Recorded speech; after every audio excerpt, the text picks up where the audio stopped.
So, standardized test, what early childhood teachers should know. The primary role of a teacher is to provide instruction to the students and ensure that they're learning. To do this, teachers need to do two things. They need to use assessments and they need to use standardized testing. Assessments both guide classroom decisions and monitor whether instruction is effective. Through assessments, we can verify that the instructional methods that we've been using with the students are proving to be useful and that they are connecting to the material. And furthermore, it helps us monitor whether we need to differentiate our instruction or tweak it a little bit to make sure that it is as effective as we're intending it to be. Teachers are also being asked to participate in standardized testing. Standardized testing is separate from your regular classroom assessments, and we're going to get into that in the next slide. So standardized testing, they're tests that follow a specific set of guidelines, instructions, and question types all the way across the board. So for example, every third grade student all across the United States, if it's a national state test, or all across Ohio, if it is just a state test, every third grader will be receiving the same test, the same questions. And then ultimately what happens is the system will compare scores between these specific population of people. So that means it's going to compare the scores amongst your third graders to other third graders in the nation, or conversely in just the state.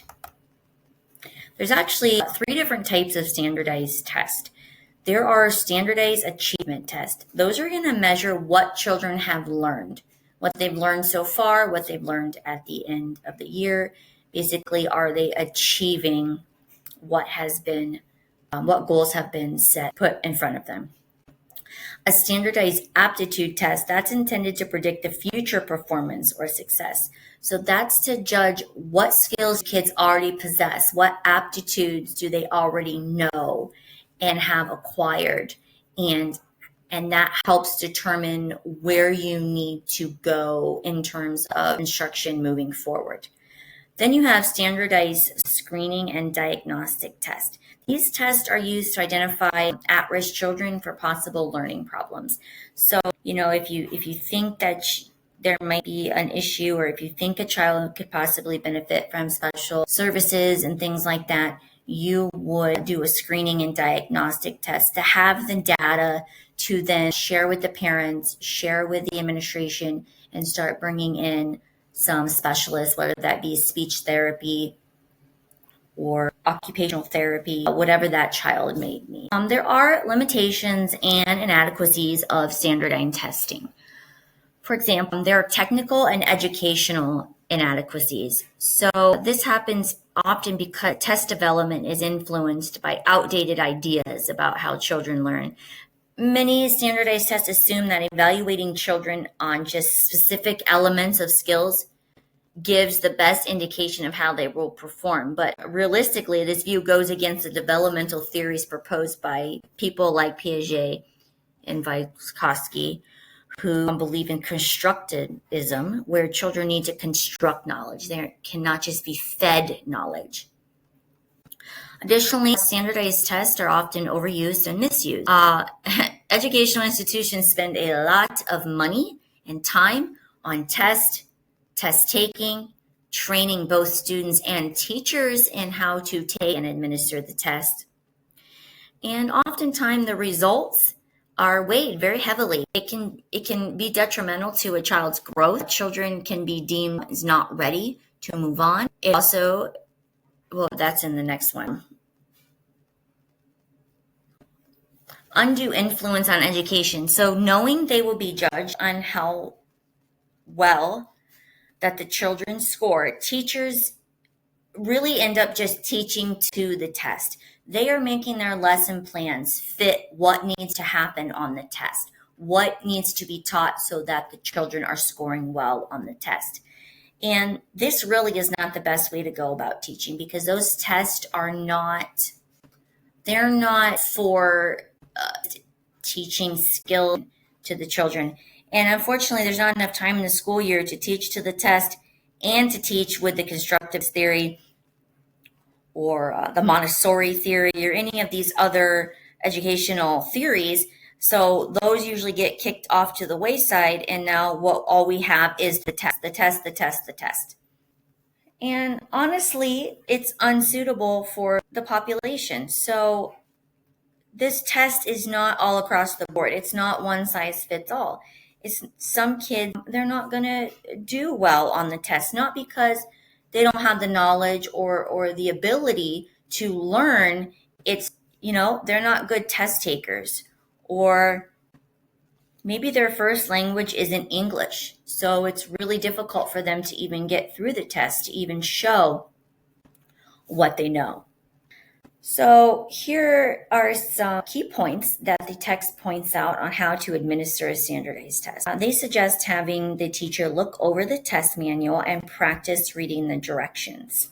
You want to be fluent enough when reading the directions that you're not staring down at your teacher guide the whole time. You want to be able to make eye contact and make the children feel good about the test.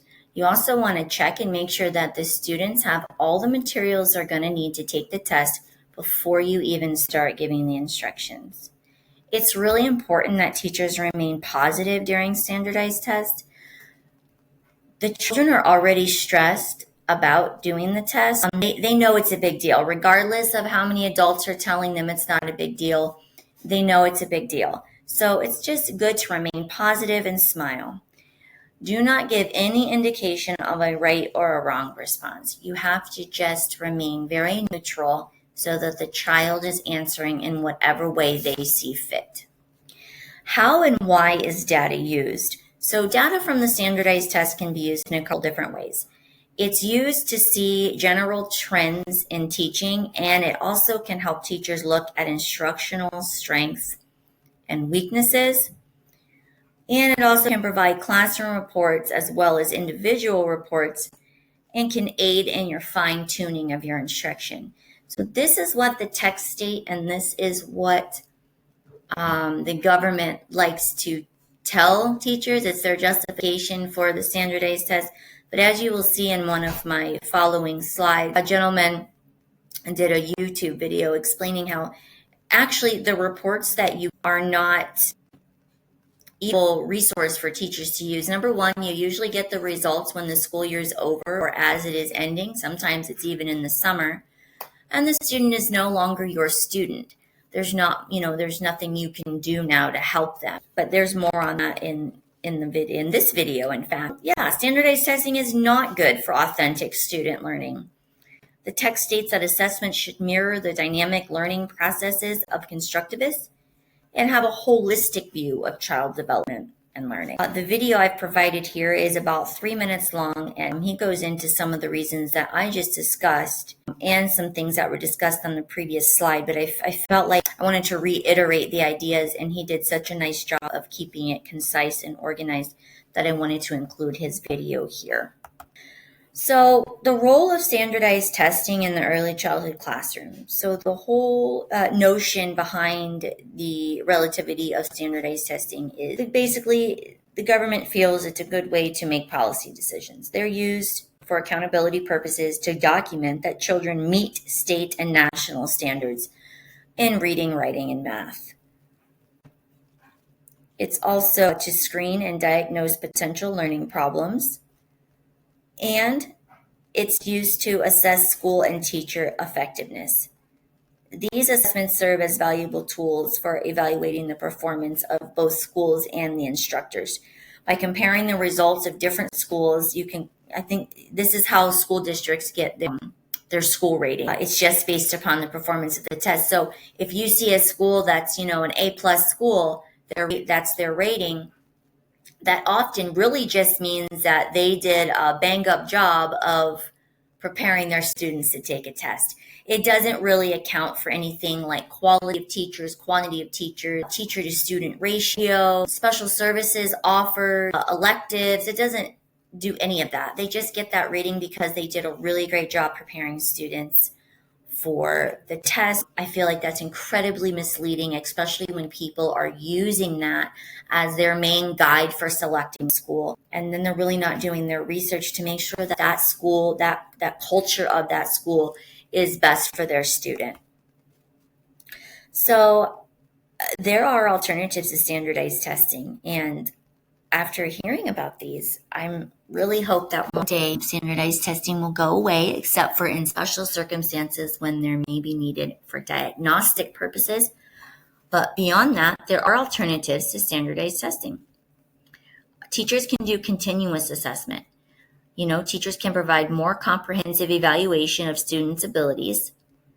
What I guess is basically like your formative assessment. You watch the children as they're learning and you observe what they're doing while they're learning about it. Just being observant. Project-based assessment, that allows students to showcase their work through portfolios. Game-based assessments uses games, and many of the games now, if not all of them, automatically score for you, and you can get right on there and you can keep track of their scores, and you can see, is the student improving? Are they understanding the material, or are they stuck? Inspections, just regular assessments of teacher's choice, can be used to monitor children's progress. Additionally, low stakes testing. So that's just your traditional quizzes and chapter tests, I suppose, for the older students. Thank you so much.